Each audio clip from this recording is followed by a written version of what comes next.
Hello everyone, this is Lakshmi Sujata from Level Up with Lax. Level Up with Lax is a soft skill training venture that aims at enhancing your confidence through awareness and practical methods. So far we have seen what is feedback, why is it required, the role that a feedback giver and a feedback receiver plays in making the process more fruitful than painful. Now, while I was researching on this concept of feedback, I stumbled upon another concept called as feed forward. To the best of my knowledge, I think feed forward was first penned down in 1976 by Peter W. Dowell, and this was a teaching methodology back then, which focused at giving futuristic development, guidance to students rather than talking to them about their past and giving them a feedback of what they have already done. Later, Marshall Goldsmith adapted certain concepts related to feed forward into the corporate world and into the education system or anywhere where we had the process of feedback. Joey Hirsch has also written a book on the same called as the feedback fix. Interestingly, this concept also has a link with the control systems that we learned during engineering. So what is feed forward? Now, as compared to feedback where we're giving the person a response based on what they have already done or based on a certain action that they have performed, feed forward, we are future oriented. In the sense, we are going to give them specific, precise ideas and thoughts which will lead them in improving their working skills or improving their knowledge, which can be used in a work that they are about to start. Okay, or in other words, in a work that they have not completed yet. So, feed forward and feedback. To me, personally, I feel both of them is important if I have to improve as a person. So what I strongly believe is experiences from the past does lay the path to your future. So I wouldn't completely cut down that connection or that link. However, what the concept as such talks about is feed forward doesn't look at your past at all. As I've been reading about this concept called feed forward, I also understood that this is a more positive way of approaching. Simply because feedback, not many people will accept the feedback or receive it with an open mind. It's like, how can you blame me or how can you point out my mistakes? That is the attitude. However, in feed forward, we are not blaming or we are not pointing at mistakes. Instead, we are guiding them by giving them ideas about the future. For example, suppose you're a teacher and you have given an assignment to your students.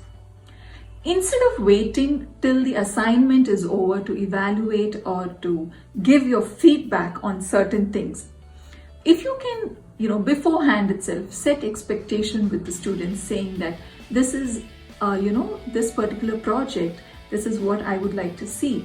When you give them an overall picture on what you expect much beforehand, it will help them, probably give a better output. Another thing about feed forward is you need not ask just your team members or your manager for a feed forward. You can get in touch with anybody who has the knowledge on that subject. And they need not even need to know anything about your past. For example, you feel you want to improve your written communication skills or your email skills. And there is someone in your team with whom you do not interact that often. However, you have really liked the way that person writes emails. So you can go to that person, go up to him and say, I would like to improve the way I write emails. Could you give me some tips on that? Now, when that person is giving you tips, he has no idea probably on how you write emails. So he is giving it to you with an open mind, without blaming you, without pinpointing at you. That way, your mind is also open to receiving it happily. The next good factor about feed forward is it is quick, short, and crisp. So what happens with feedback is when the feedback process starts, and if one of them, the giver or the receiver, is not somebody who can handle the process well, it can just get extended and extended. However, feed forward, it is so specific and it is so to the point that you pass on your message to them and it is done. People receive that and it is done. There's no further discussion on it, until and unless they have some valid questions to ask you. Certain ways that you can communicate a feed forward is you starting off with, I suggest that this, or why don't we look at it in this way?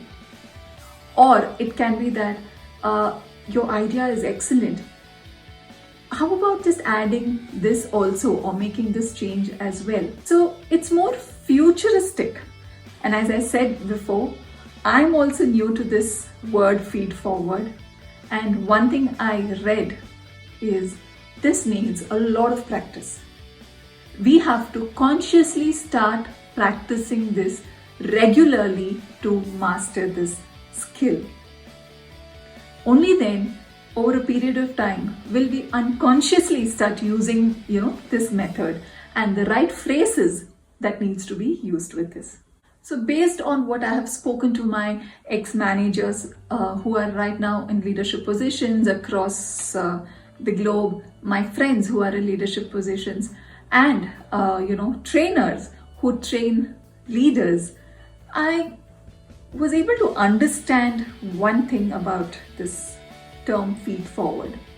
Apparently, certain concepts related to this is already incorporated and integrated in the review process.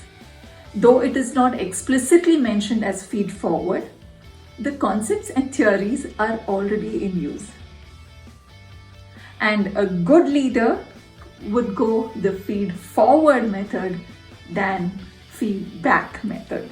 Based on all the readings that I have done, what I could understand is there was one common point that was mentioned across all the documents that I could find, was that practicing giving feed forward is very important. Only then will we be able to use the right words and will feed forward be impactful. So dear friends, be it feedback or feed forward, practice. Practice receiving feedback. Practice giving feedback. Practice asking for feed forwards and practice giving feed forwards. Because practice makes us better. Thank you.